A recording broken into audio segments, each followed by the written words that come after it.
स्वयं के विकास के लिए किस प्रकार कर सकता है, किस प्रकार से भारत के सामने ये एक अपॉर्चुनिटी है, अवसर है, एक इंपॉर्टेंट क्वेश्चन हो सकता है। ठीक है ना, क्लियर है? How chairmanship of G20 is a opportunity for India और इट्स ऑन इंटरेस्ट। ठीक है ना, तो G20 भारत के लिए एक अपॉर्चुनिटी है, कैसे, है ना, ये एक अवसर है, किस प्रकार से इसको हम लोग ये कर सकते हैं, अवसर का उपयोग किस प्रकार से कर सकते हैं। तो जाहिर है परीक्षा में जो क्वेश्चन आएगा तो बहुत सारा पॉइंट्स रहता है, और करंट अफेयर्स में या फिर इकोनॉमी में भी क्वेश्चन ऐसा आता है, लंबा लंबा क्वेश्चन रहेगा, उसमें पार्ट इस तरह से रहेगा। यहाँ दो चीज दिमाग में रखना है।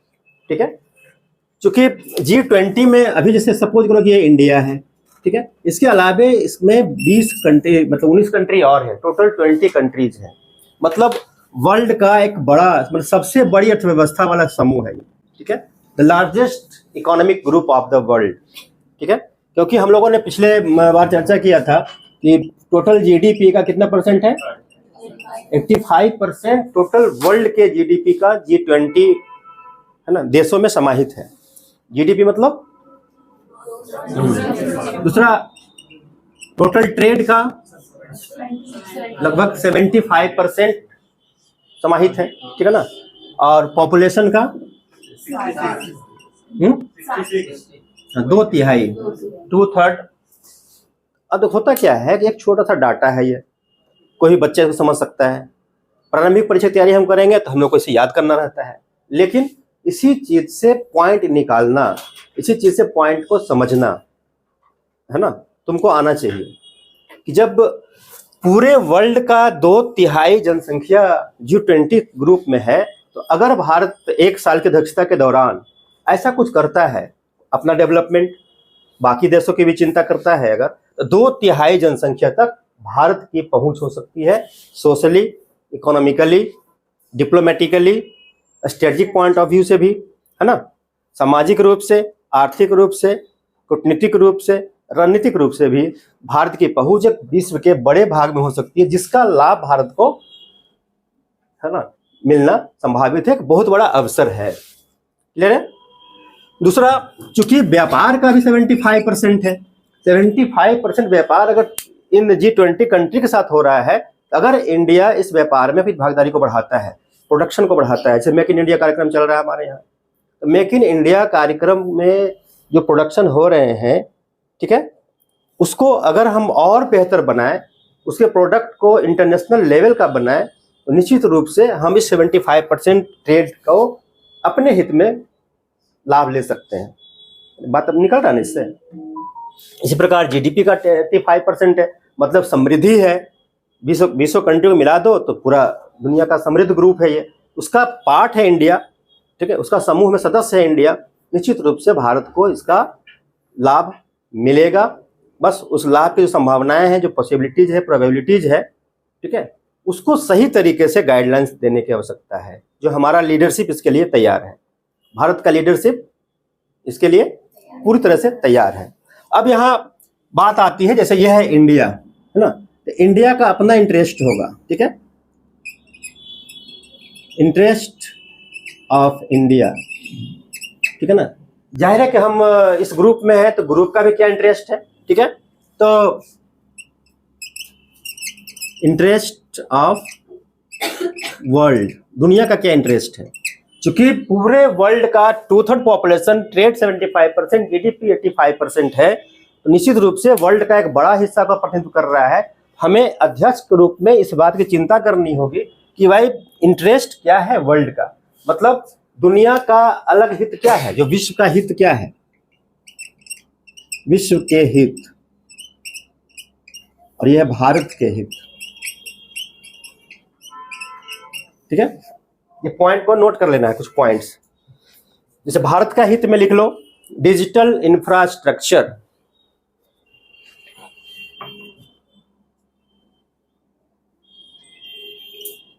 डिजिटल इंफ्रास्ट्रक्चर, ठीक है, जलवायु परिवर्तन संबंधी कार्यवाही, ठीक है, work related with climatic change, clean energy,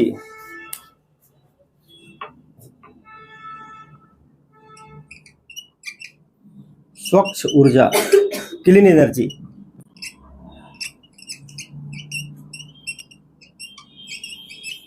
SDG मतलब सतत विकास लक्ष्य जो हमें अचीव करना है, उसको प्राप्त करना है, ठीक है।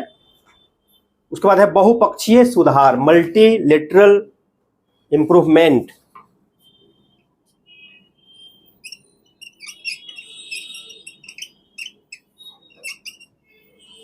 इत्यादि। जब वैश्विक हित कहाँ कहाँ है या वैश्विक चिंताएं क्या क्या, इंटरेस्ट कहाँ कहाँ है, ठीक है यार। इंटरेस्ट में चिंताएं भी शामिल हो जाती हैं, क्योंकि चिंता हम दूर करेंगे तो इंटरेस्ट पूरा होगा, ठीक है ना।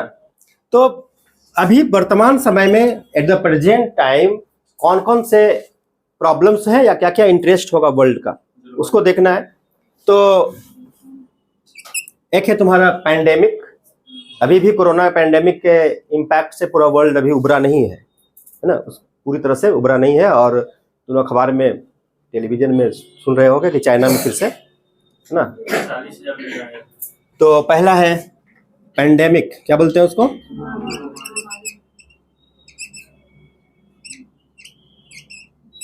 महामारी। दूसरा है युद्ध की स्थिति,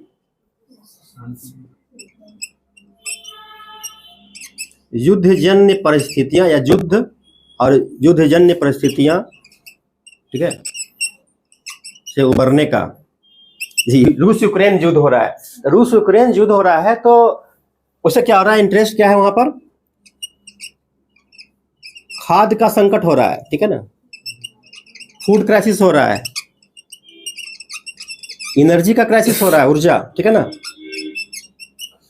तो ऊर्जा की समस्याएं आ रही हैं, भोजन की समस्याएं उत्पन्न हो जा रही हैं, क्लाइमेटिक चेंज हमने यहां भी लिखा था, यहां भी है वो, ठीक है, क्लाइमेट चेंज। और एक सबसे इंपॉर्टेंट है अभी जियो पॉलिटिक्स, जिस प्रकार से इंडो पैसिफिक बेल्ट में भी तुम सुनते हो हमेशा, अभी जो चल रहा है और पिछले कल लोगों ने पढ़ा था, ठीक है, हिंद प्रशांत क्षेत्र में। तो भू राजनीति, जियो पॉलिटिक्स, इतना पॉइंट इत्यादि लिख देना है, एटीसी, ठीक है। मतलब भारत की अध्यक्षता में G20 किस प्रकार से आगे बढ़ेगा, क्या क्या होगा, वहां पर समझना है कि विश्व के अपने हित हैं, भारत का भी अपना हित है, कुछ ऐसे हित है जो कॉमन है ना, और कुछ इस प्रकार का इंटरेस्ट है वर्ल्ड का। अगर वर्ल्ड के इस इंटरेस्ट को G20 के देश आपस में मिलकर, खासकर भारत की अध्यक्षता में, इस इंटरेस्ट को फुलफिल करते हैं, इसको बेहतर कर लेते हैं, निश्चित रूप से उसमें भारत का भी हित शामिल होगा, ठीक है ना। क्लियर है, ये दोनों बातें हैं। अब हम लोग को करना कैसे है काम, तो अभी चीज है कि इंटरेस्ट को कैसे करना, भारत क्या कर सकता है, क्या क्या रोल निभा सकता है, इसमें आगे लिख लो, भारत के द्वारा किस प्रकार रोल निभाए जा सकते हैं। तो भारत की जो अध्यक्षता है, चेयरमैनशिप ऑफ इंडिया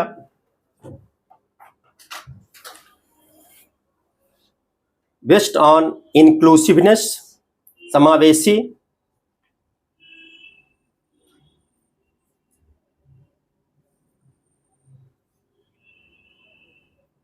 डिसिसिव, निर्णायक,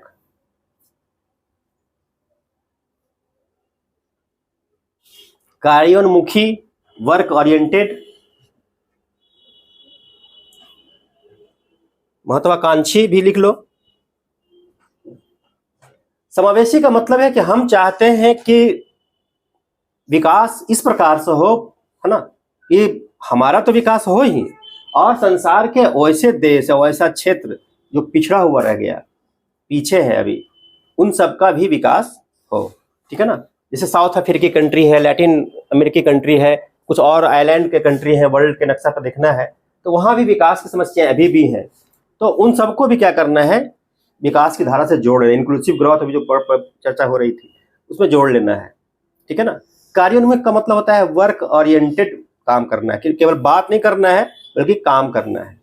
एक और पॉइंट क्या लिखवाए थे, निर्णायक होना चाहिए, डिसिसिव होना चाहिए, डिसीजन लेकर के काम करने वाला होना चाहिए, सही होना चाहिए, ठीक है ना, क्लियर है।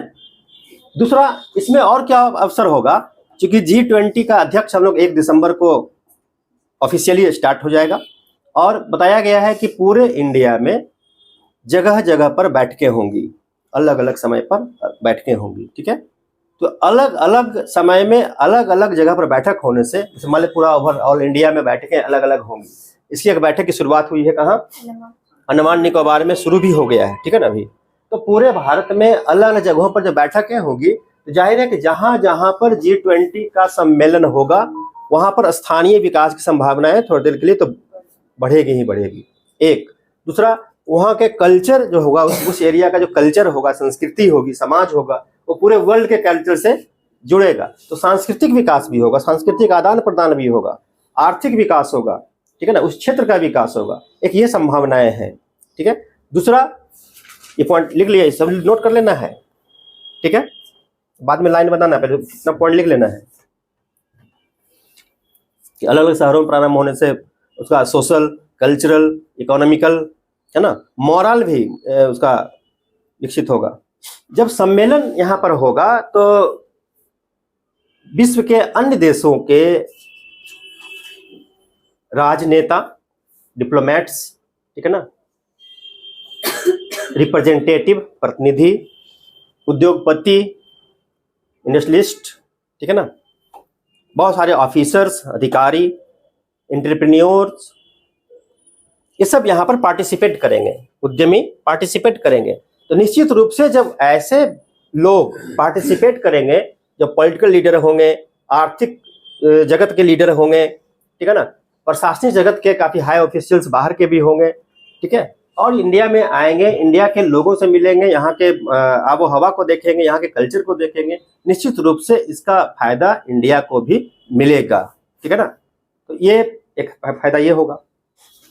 तो अलग अलग शहरों में इसका आयोजन किया जाएगा और संसार के अलग अलग क्षेत्र के विद्वान, अलग अलग क्षेत्र के, ठीक है ना, उसमें प्रोफिशिएंट पर्सन्स यहाँ पर आएंगे। तो निश्चित रूप से भारत की व्यापकता, कॉम्प्रिहेंसिवनेस ऑफ इंडिया एक। दूसरा, समृद्ध विरासत जो ठीक है ना। तीसरा, सांस्कृतिक विविधता, कल्चरल डाइवर्सिटी, लिख लिए, प्रोस्पेरस हेरिटेज, डाइवर्सिफाइड कल्चर से भी परिचित होंगे। तो भारत 1 दिसंबर से अध्यक्षता करेगा और इस 2023 के लास्ट में इसका एक क्या होगा, टॉप लेवल का सम्मेलन इंडिया में किया जाएगा। उसके पहले बहुत जगह पर छोटे छोटे सम्मेलन होंगे जो हम लोगों ने भी चर्चा किया। इससे जो गेट टुगेदर होंगे लोग, उसका फायदा इंडिया को मिलेगा, भारत, है ना। इस प्रकार से जो भारत का अपना हित है डिजिटल, ठीक है ना, इंफ्रास्ट्रक्चर को डेवलप करने का, और धीरे हम लोग digital India, startup India, stand up India, जिसका हम लोग काम कर रहे हैं, मेक इन इंडिया पर हम लोगों ने काम करना काफ़ी पहले शुरू कर दिया है, ठीक है। इसका लाभ भारत को निश्चित रूप से मिलेगा। जलवायु परिवर्तन के जो एस्पेक्ट्स हैं जिससे पूरे वर्ल्ड का को नुकसान होता है, तो इंडिया का भी इंटरेस्ट इसमें, क्योंकि बहुत बड़ी जनसंख्या है भारत का।